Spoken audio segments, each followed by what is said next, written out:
베드로가 이르되 너희가 어찌하여 함께 꾀하여 주의 영을 시험하려 하느냐.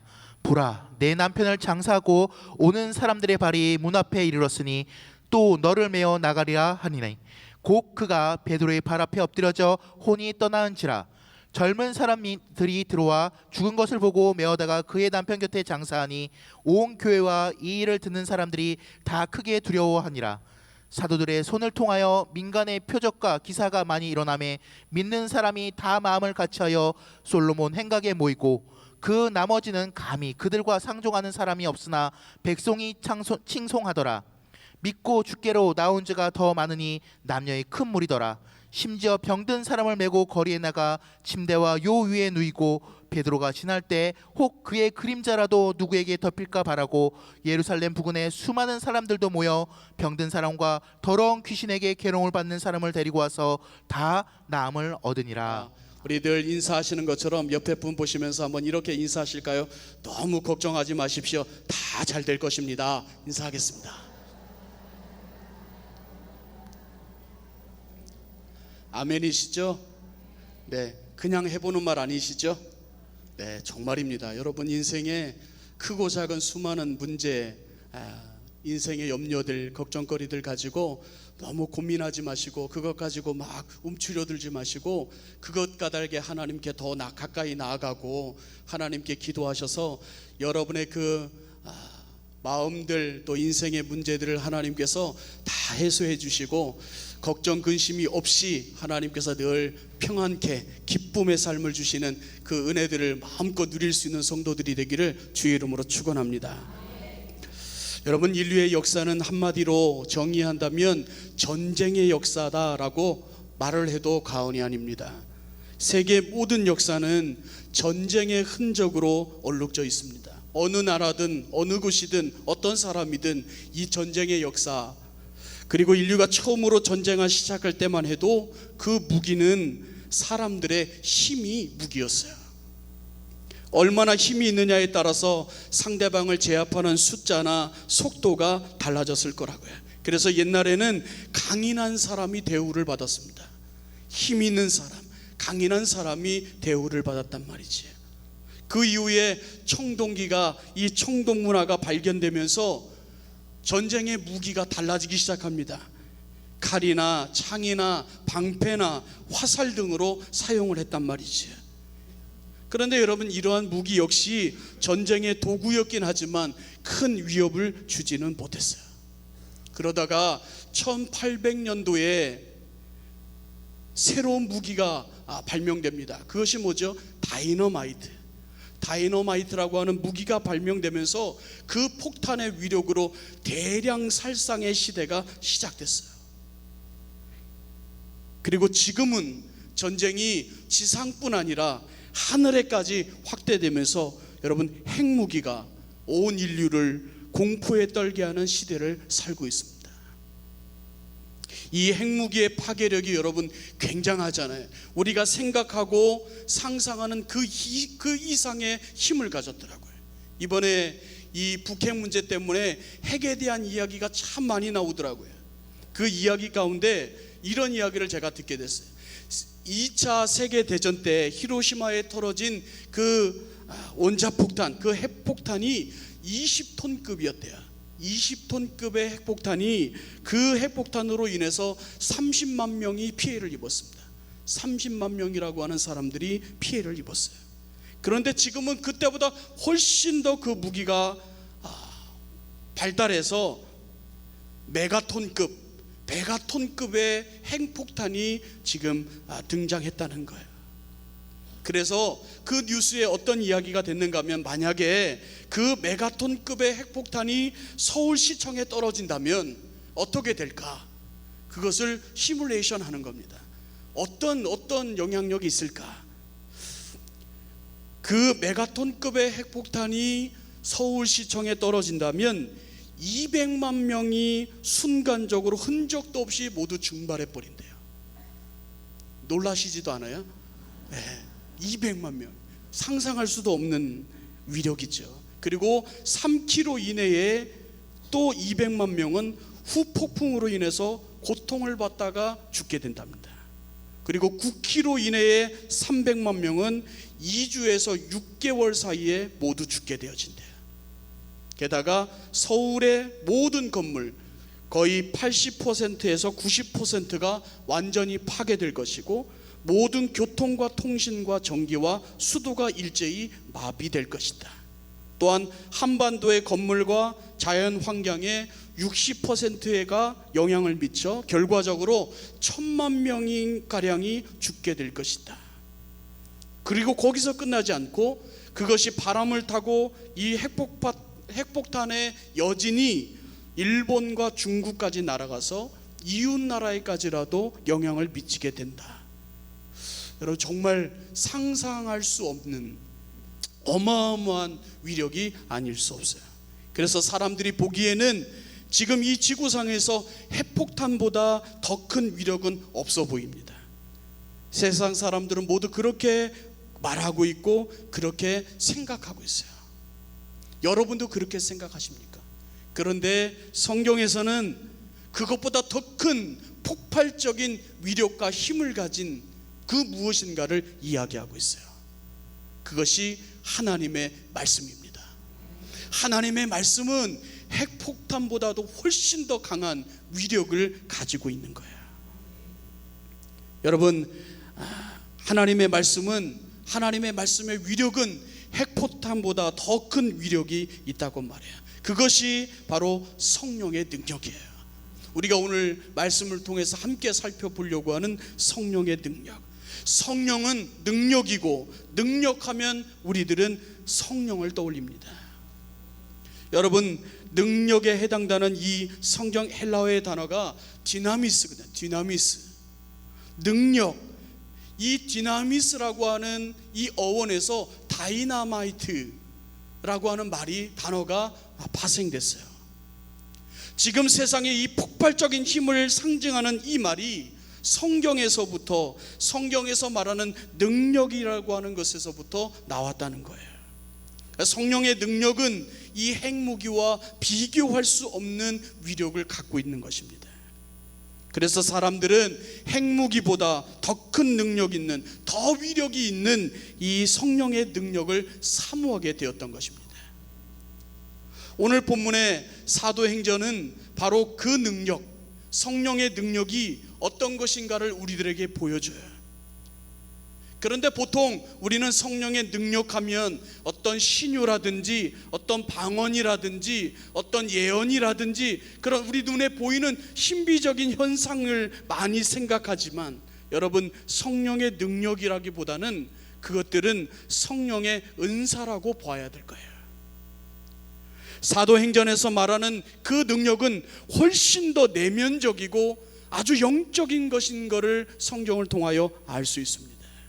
그래서 오늘 사랑하는 성도들과 이 말씀을 함께 사도행전에서 말하는 성령의 능력이 무엇인가를 우리가 함께 알기를 원하고, 우리도 이런 성경에서 말하는, 특별히 사도행전에서 말하고 있는 성령의 능력을 갖추는 믿음의 성도들이 되어지기를 원하는 것입니다. 첫 번째, 오늘 사도행전에서 말하는 성령의 능력은, 따라해 보실까요? 죄를 분별하는 능력입니다. 다시 한번 따라하겠습니다. 성령의 능력은 죄를 분별하는 능력입니다. 오늘 우리는 사도행전 5장을 함께 보고 있습니다. 여기 아주 보기 드문 사건이 등장하고 있지요. 우리가 잘 알고 있는 대로 소위 아나니아와 삽비라의 사건입니다. 이 사건은 부부인 두 사람이 누구 하나 손을 대지 않았지만 갑자기 죽게 된 사건이에요. 보통 일이 아닙니다. 내막은 이렇죠. 이들 부부는 재산을 팔았습니다. 그리고 땅값의 얼마를 감추고 일부분을 가지고 교회에 내놓게 됩니다. 사실 하나님 앞에 드린 것, 교회에 바친 것이 잘못된 것은 아니지요. 오히려 그것을 가지고 칭찬받을 만한 상황입니다. 그러나 성경은 그 사건을 주목하면서 얼마를 내었느냐, 어떻게 하였느냐가 잘못이 아니라, 이 성경에서 말하고 있는, 성경이 주목하고 있는 것을 여러분 주목해 보십시오. 그들이 성령을 속인 것을 지적하고 있어요. 그것이 얼마나 무서운 죄가 되었다는 거예요. 성령을 속인 것 말입니다. 성령을 속인 죄로 인해서 이들은 모두 그 자리에서 죽고 말았어요. 이 일로 인해서 평온했던 교회에 적지 않은 파문이 일게 되었던 것입니다. 성경은 이 초대교회에 멋있고 아름다운 성도들과 교회의 모습을 증거하면서 이 사건을 함께 기록함으로써 성령을 속이는 죄가 얼마나 무서운가를 경고하고 있는 거예요. 그런데 중요한 것은 이 사건에서 베드로가 아나니아와 삽비라의 마음, 그의 속을 깨뚫어 보고 있다는 것을 여러분 생각해 보세요. 지금 베드로는 어떤 상태입니까? 베드로는 성령으로 충만한 상태예요. 성령을 체험한 성령의 사람의 모습입니다. 성령으로 충만한 사람이에요. 그러한 베드로에게 능력이 임했는데 그것이 어떤 능력이었는가 하면 죄를 볼 수 있는 능력이었다는 거예요. 이것을 통해서 성령의 능력이 무엇인가를 보여줍니다. 성령의 능력은 죄가 무엇인지, 그리고 그 죄가 얼마나 더럽고 무서운 것인가를 알게 하는 거예요. 분별하게 하는 거예요. 성령의 능력은 죄를 분별하게 하는 능력이라는 것입니다. 여러분, 우리 어린 아이들의 특징이 뭐죠? 분별을 잘하지 못한다는 거잖아요. 그래서 아이들은 위험을 잘 알지 못합니다. 부모님의 손에서 벗어나면 어떤 일이 일어날지 모르잖아요. 아이들은 더러운 것도 모릅니다. 오물도 모르고 고약한 냄새도 잘 분간하지 못해요.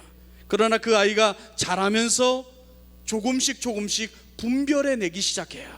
더러운 것이 무엇인지, 냄새나는 것이 무엇인지를 분별하기 시작하는 것처럼 여러분, 믿음도 마찬가지예요. 신앙도 마찬가지라는 것입니다. 예수를 믿기 전에는 죄를 잘 분별해내지 못합니다. 아니, 예수를 믿어도 그 믿음이 성령의 능력을 경험하지 못하면, 믿음에 바로 서지 못하면 죄를 분별하지 못해요. 죄를 알지 못합니다. 하지만 성숙한 믿음의 사람이 될수록 믿음의 연수와 경륜과 하나님을 알아가는 믿음의 성숙도를 통해서 죄를 알아가기 시작해요. 믿음의 사람일수록 죄를 알게 되어지고 죄의 무서움을 깨닫게 되어집니다. 죄가 얼마나 더러운지를 식별하기 시작해요. 그래서 여러분, 믿기 전보다 믿은 후에 믿음의 삶일수록, 믿음의 사람일수록 내가 죄인인 것을 점점 더 알게 되어지는 거예요. 그리고 그 죄 때문에 괴로워하고 때로는 그 죄로 인하여 눈물로 통곡하게 되어지는 것입니다. 그래서 성숙한 믿음의 사람은 믿지 않을 때보다 믿음이 더해갈수록 하나님 앞에 회개의 자리에 많이 나아가는 거예요. 보이지 않던 죄가 점점 더 선명하게 내 마음속에 보이기 시작하기 때문이에요. 죄를 죄로 모를 때에는 자기 멋대로 살아가지만 이제 죄를 용납하지 못하는 때가 오는 거예요. 죄를 분별하고 죄가 얼마나 더러운 것인지, 죄가 얼마나 무서운 것인지, 그리고 죄된 나의 삶 속에 내 삶이 그 죄에 얽매 있는 것을 발견하면서 하나님 앞에 몸부림치는 거예요. 죄를 분별할 수 있기 때문이에요. 여러분은 어떠십니까?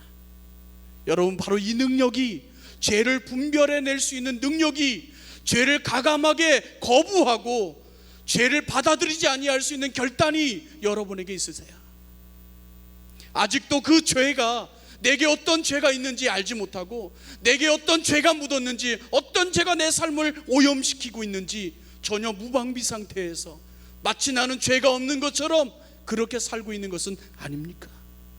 내 마음에, 내 삶에, 내 생각 속에 구석구석 묻어있는 남은 죄를 여러분 발견할 수 있어야 하고, 그 죄 때문에 탄식하고, 그 죄 때문에 괴로워하고, 그 죄 때문에 안타까워해야 한다고요. 로마서 7장에 보면 사도 바울이 저에게 있는 그 내적인 죄를 발견하고 믿음의 사람이었던 사도 바울도 그 죄로 인하여 안타까워하고 나에게 있는 그 죄를 분별하게 해달라고 하나님 앞에 기도해요. 여러분, 나에게 있는 죄, 우리의 가정에 있는 죄, 이 나라 이 민족 가운데 있는 죄를 보면서 여러분, 우리는 탄식하고 안타까워해야 돼요. 이 땅에 죄가 만연되어지고 죄가 죄처럼 생각되지 않는 시대를 살고 있어요. 죄의 길을 걸어가면서도 죄의 행동을 하면서도 이것이 죄인지 아닌지를 분별할 수 있는 능력을 상실해버린 시대를 살고 있어요. 여러분, 지금 우리 사회가 비극적인 갈등의 상태가 곳곳처처에 자리 잡고 있잖아요. 좀처럼 사라지지 않는 그 민족적인 한이 서로를 믿질 못하고 격분하고 흥분해서 죄가 죄로 보이지 않는 시대를 우리 모두가 살고 있어요. 이런 때는 사회적으로 정의니 부정이니 이런 말들이 소용이 없게 되어지는 거예요. 감정적으로 격해 있고 첨예한 대립 속에 진정 바르고 참된 것이 무엇인지, 바르게 살아야 되는 것이 무엇인지, 죄가 무엇인지, 악이 무엇인지, 정의가 무엇인지에 대한 인식 자체가 사라지고 있단 말이지요. 여러분, 이것이 이 시대의 위기예요. 죄의 길을 걸어가면서도, 죄된 행동을 하면서도, 죄된 마음을 품고 있으면서도 이것이 죄인지 아닌지를 분별해낼 수 있는 능력을 상실해버린 거예요. 이 마지막 때에 믿는 자들에게, 믿음의 성도들에게 원하시는 하나님의 뜻이 어떤 것이 있을까요? 그것은 무엇이 잘못이고 무엇이 죄며 어떻게 살아야 되는지에 대하여 분별해낼 수 있는 영적 지혜가 필요한 거예요. 하나님은 이것을 구하라고 이야기해요. 말세가 되면 될수록 말세 치마를 달리고 있는 교회와 성도들에게 죄가 무엇인지를 분별해낼 수 있는 영적 지혜를 하나님께 구하라고 말씀하고 있는 거예요.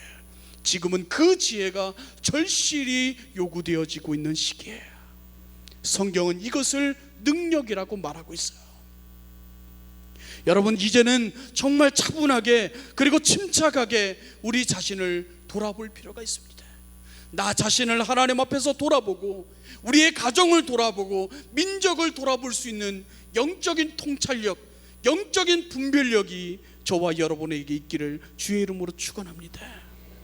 그것을 분별해낼 수 있는 능력이 사람들이 우리 하늘비전교회 성도들이 되기를 주의 이름으로 축복합니다. 여러분, 죄를 분별해낼 수 있는 능력 말이에요.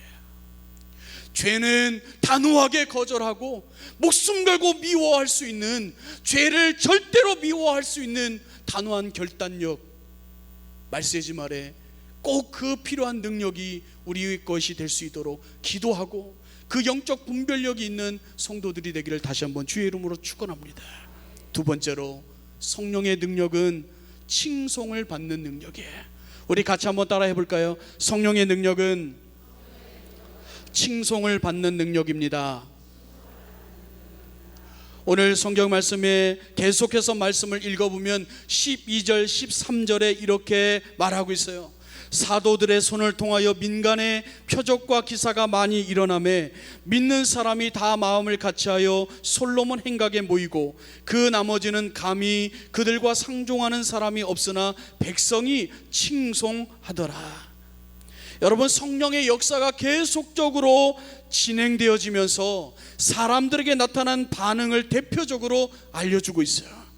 물론 13절 말씀에 보면 그 당시에 상종하지 않는 사람들도 있습니다. 이 성령의 역사를 보면서 상종하지 않는 사람들이 있는 거예요. 아마 이 사람들은 불신자나 아니면 그 당시에 기득권을 가졌던 소수의 종교 지도자들로 볼 수 있겠지. 그들은 하나님의 성령의 역사에 대하여 관심이 없어요. 같이 하려고 하지 않습니다. 성도들과 같이 하지 않습니다. 그러나 그 칭송을 못할 망정 그들은 오히려 사도들을 옥에 가두고 권력과 힘을 이용해서 핍박과 고통을 가했습니다. 그러나 여러분, 그렇게 고통한다고 해서, 그렇게 핍박한다고 해서 성령의 역사를 가로막을 수는 없단 말이지. 민심을 가로막을 수는 없다는 거예요. 그래서 그 소수의 사람들, 불신자들, 소수의 종교 지도자들을 제외하고 대부분의 사람들은 믿는 교회를 향하여, 믿는 사람들을 향하여 칭송했다, 칭찬했다, 이렇게 기록하는 것입니다. 이것이 예루살렘과 유다를 변화시킬 수 있는 결정적인 계기가 되어지는 거예요. 성령의 능력을 받으니까, 성령의 능력을 체험하니까 내적으로 든든해지고 외적으로 성장을 이루는 것에서 끝나지 않고, 이젠 주변의 사람들, 교회를 아는 크리스찬들을 알고 있는 성도들과 가까운 주변의 사람들이, 주변의 사람들, 그리고 마을과 도시의 사람들로부터 칭찬을 받는 것입니다. 여러분, 이것이 성령의 능력이에요. 여기서 칭송이라고 하는 말이 뭡니까? 여러분, 인정을 받다는 말이고, 칭찬을 받는다는 말이고, 존중이 여김을 받는다는 말이지요. 더 넓게 해석한다면 그들을 무시하지 못했다는 말이고, 그들에게 영향이 크다는 말이에요. 성령의 능력을 체험한 교회, 성령의 능력이 있는 성도들을 보면서 주변의 사람들이 그들을 인정합니다. 그들을 칭찬합니다. 그들을 존중히 여깁니다. 그들의 말을 무시하지 못합니다. 그들의 행동을 무시하지 않고 그들로 하여금 영향을 받고 있어요. 이것이 당시 베드로를 비롯한 성도들에게서 나타난 현상이라는 거예요. 그들을 누구도 건드리지 못합니다. 어떤 권력이나 힘도 그들을 절대로 무시하지 못해요. 오히려 그들은 사람들에게 인정을 받습니다. 여러분, 이것이 성령의 능력이에요. 우리 그리스도인들은 여러분 어떤 사람들입니까? 칭송을 받아야 되는 사람들입니다. 칭찬을 받는 자라야 된다는 거예요. 나를 아는 사람들이, 내 주변의 사람들이 내 삶과 내 삶을 보면서 칭찬하고, 혹시 나를 모르는 사람들에게도 칭송을 받아야 되는 사람들, 그것이 성도들인 거예요. 그런 면에서 우리는 스스로를 늘 돌아볼 수 있어야 돼요. 나는 지금 사람들에게 칭송받고 칭찬 듣는 말과 삶을 살고 있는가 말입니다. 아니면 혹이라도 내 주변의 사람들이 나에게 얘기하진 않지만, 나에게 대놓고 말하진 않지만 비난의 손가락을 나를 향하여 향하고 있는 것은 아닌지 말이에요. 그리스도인들은 무엇보다도 삶의 현장에서 칭송을 받아야 합니다. 주변의 사람들로부터 칭찬과 인정을 받고 결코 누구도 무시하지 못하는 존재로 삶을 살아갈 수 있어야 돼요. 우리는 어떤 사람을 좋아하기도 하고 싫어하기도 합니다. 성향이 맞지 않는다면 누구도 가까이 하지 않습니다. 그러나 좋고 싫고를 떠나서 무시당하는 것은 전혀 다른 문제인 거예요. 우리가 어떤 사람을 좋아하기도 하고 때로는 싫어할 수도 있습니다. 그러므로 사람을 사귀면서 좋아할 수도 있고 싫어할 수도 있지만 무시당하지 않는 사람이 되어야 된다는 거예요. 바로 거듭난 그리스도인들이 결코 세상이 무시할 수 없는 그러한 사람들이 되어야 된다는 거예요. 이 땅의 모든 그리스도인들에게 이러한 능력이 있어져야 합니다. 세상과 세상의 사람들에게 하나님을 향한 거룩한 두려움을 갖게 하고, 교회를 무시할 수 없게 하고, 주님과 성도의 이름을 더럽히지 않게 해야 할 사명이 저와 여러분에게 있는 거라고요. 그것이 저와 여러분이 사명이고 저와 여러분의 몫이라는 거예요. 주님께서 말씀하신 세상의 빛과 소금이 되라고 말씀하신 것은 이 의미를 가지고 있는 거예요. 교회와 성도들은 세상이 무시할 수 없는 거룩한 영향력을 발휘할 수 있는 힘을 가져야 하는 거예요. 1888년에 한국 교회는 세례받은 기독교인이 고작 25명이었습니다. 당시의 선교사님들은 그들의 기도의 제목 칸에 이렇게 적었습니다. 한국 교회의 세례 교인이 30명이 되게 해 주십시오. 그러다가 1907년 평양을 통하여 일어난 성령운동을 통해 1922년까지 한국 교회의 세례자들은 25만 명으로 늘어났어요. 그리고 식민지 지배시대와 전쟁을 겪으면서도 100만 명의 성도로 늘어나게 됐습니다. 1985년에 드디어 1000만 명의 성도를 이루었어요. 대한민국 국민의 4분의 1이 성도가 되었던 거예요. 그런데 여러분 어떻습니까? 바닷물의 염도가 3%의 염도를 가지고 그 물이 썩지 않는 것인데, 지금 그리스도인들이 대한민국의 4분의 1의 성도들, 교회를 차지하고 있음에도 불구하고 사회는 부패하고 몹시 흔들리고 혼란해하고 있습니다. 이것이 부끄러운 거죠. 이것이 부끄러운 일입니다. 소금인데 소금의 맛이 안 난다는 거예요. 빛인데 밝히지를 못하고 있다는 것입니다. 성령의 은혜를 받았지만, 성령이 임했지만 그 능력이 없다는 거예요. 그 능력을 잃어버렸다는 것입니다. 그 능력을 상실해버렸다는 거예요. 교회는 열심히 나오고 있지만, 신앙은 있지만 능력을 상실해버렸다는 거예요. 그래서 교회와 성도들의 말이 더 이상 세상에 먹히지 않습니다. 행동은 비겁하게 느끼고 삶의 모습은 불신자와 크게 다루지 않습니다. 급기야 이제는 칭송의 대상이 아니라 비난의 대상이 되고 말았어요. 이것이 저와 여러분의 실상의 모습입니다. 이제 이런 우리에게 성령이 임하고 성령의 능력으로 다시금 충만해야 합니다. 그래서 삶의 현장에서 인정을 받고 칭송을 받고 누구도 무시할 수 없는 거룩한 하나님의 사람으로 회복되어져야 하는 거라고요. 아울러 썩고 부패하고 흔들리고 있는 국가와 사회에 중심을 잡을 수 있는 영향력을 크리스찬들이, 교회가, 저와 여러분들이 발휘해야 될 거라고요. 그런 성령의 사람, 그런 능력 있는 믿음의 사람들이 우리 하늘비전교회 성도들이 되시기를 다시 한번 주의 이름으로 축원합니다.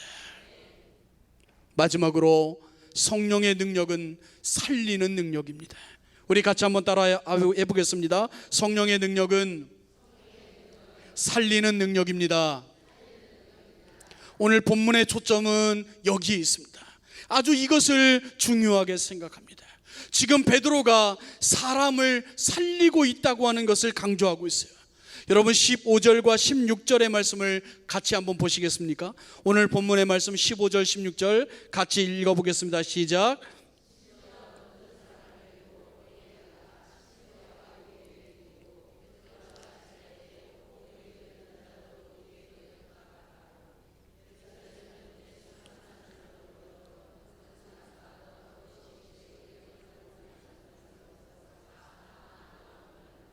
아멘. 이 말씀을 보면 마치 베드로의 그런 신비적인 능력이 강조되고, 또 더 나아가서 그의 그림자라도 놀라운 힘이 있는 것처럼 우리 눈에 들어오지만, 성경이 말하려는 의도는 그것이 아니라, 그런 현상이 아니라, 심지어 그가 기적을 행했다고 하는 그것도 거기에 그 사건의 초점이 아니라, 오늘 오히려 16절 마지막에 있는, 여러분이 함께 읽으셨던 것처럼 16절 마지막에 이렇게 기록되어지고 있어요. 다 나음을 입었다, 다 나음을 얻었다. 이 말은 사람이 살아났다는 거예요. 사람의 육신만이 아니라 영혼까지도 살렸다는 것입니다. 이것이 여러분 성령의 능력이에요. 성령의 능력은 은혜가 필요한 사람들에게 은혜를 베풀고, 불쌍한 사람들에게 긍휼을 베풀고, 힘들고 지친 사람들에게 위로를 나눠주고, 상처받고 아픈 사람들에게 용기를 붙들어주고, 죽어간 사람을 살려내는 그것이라는 거예요. 그것을 위해 때로는 기적이 있고 병고침과 은사의 능력들이 필요한 것뿐이에요. 그러므로 성령을 체험한 베드로의 심장에는 오직 언제나 사람을 살리는 것에 대하여 시선이 집중되어지고 있어요. 여러분, 특별히 3장에 가면 우리가 잘 알고 있는 대로 안진뱅이를 일으킨 사건이 기록되어지고 있습니다. 많은 사람들이 성전에 올라갑니다. 모두 다 자기의 문제, 자기의 예배, 자기의 기도, 자기를 생각하는 그것에 국한되어져서 주변에 어떤 사람이 있는지, 주변에 어떤 불쌍한 사람들이 있는지 눈길을 주지 못해요. 그러나 베드로는 베드로의 마음속에 있었던 사람을 살려내는 성령의 능력으로 인해서 그에게 시선을 집중합니다. 그리고 그를 불쌍히 여기고 그를 긍휼히 여깁니다. 그에게 뭔가를 주고 싶었습니다. 그러나 그에게 있었던 것은 금과 은이 아니라 나사렛 예수의 이름이었어요. 그럴 때에 기적이 일어납니다. 처음부터 기적이 아니라 사람에게 집중하고 그 영혼을 불쌍히 여기고 사람을 어떻게든 살리려고 베드로는 생각했다는 거예요. 이것이 성령을 통해서 달라진 베드로의 모습입니다. 여러분, 성령이 임하기 전, 성령의 능력을 경험하기 전에, 체험하기 전에 베드로의 모습을 떠올려 보세요. 그는 다른 사람에 대하여 관심이 없던 사람입니다. 자기 중심적이고 다른 사람의 주변의 사람들에 대하여 별 신경 쓰지 않았던 사람들이라고요. 자기 자신도 세우는 것에 너무너무 급급한 나머지 다른 사람을 생각할 만한 엄두를 두지 못했던 사람이에요. 때로는 베드로에게 주변의 사람들이 가까이 오는 것을 귀찮아했던 사람들입니다. 자기가 잘 되기 위해서 예수님을 따라가는데 오히려 주변의 사람들이 방해가 되는 것처럼까지 생각했던 사람이에요. 그래서 그의 말과 행동 때문에 사람들에게 상처를 주고 아픔을 주었던 과거를 가지고 있어요. 어린아이들이 예수님께로도 나오려고 한다면 그들에게 호통을 치며 예수님께 가지 말라고 얘기했던 제자 아닙니까? 혈루병에 걸린 여인이 예수님의 옷장을 만졌을 때에도 베드로는 아주 신경질적인 반응을 보였던 사람이라고요. 자기 테두리라고 하는 것에서 좀처럼 벗어나지 못했던 사람이에요. 그런데 그랬던 베드로가 달라지기 시작합니다. 자기를 돌아보고 다른 사람을 생각하게 되었던 거예요. 내 영혼이 귀한 것처럼 다른 사람의 영혼도 귀하고, 내가 아파서 괴로워하는 것처럼 다른 사람의 아픔도 큰 것인 것을 깨닫게 돼요. 내가 소중한 것처럼 다른 사람도 귀한 존재임을 깨닫게 되어지고, 내가 살아야 되는 것처럼 내 주변의 모든 사람들이 살아야 된다고 하는 것을 발견하게 되는 거예요. 이것이 바로 성령에 충만한 베드로의 달라진 모습입니다. 여러분, 우리가 아무리 방언을 하고 사람을 고치고 신비적인 예언을 한다고 해도 나를 통하여 사람이 세워지지 않는다면, 나를 통하여 사람이 살아나지 않는다면 어쩌면 그것은 진짜 능력이 아닐 수도 있어요. 성령의 능력은 사람을 먼저 생각합니다. 사람을 긍휼히 여깁니다. 사람을 살려내는 거예요. 지금 이 시대를 보면서 우리가 정말 초점을 맞추고 살아가야 할 삶의 방향이 이것입니다. 사람을 살려내는 거예요. 지금 너무나 많은 사람들이 죽어가고 있지 않습니까? 멀리 보지 마시고 여러분 주변을 보십시오. 여러분의 가정을 보십시오. 여러분 옆을 보세요. 육신적으로 죽고 있거나 정신적으로 힘들어하고 있거나 영적으로 피폐하며 맥없이 쓰러져가고 있는 사람들이 여러분 주변에 있단 말이죠.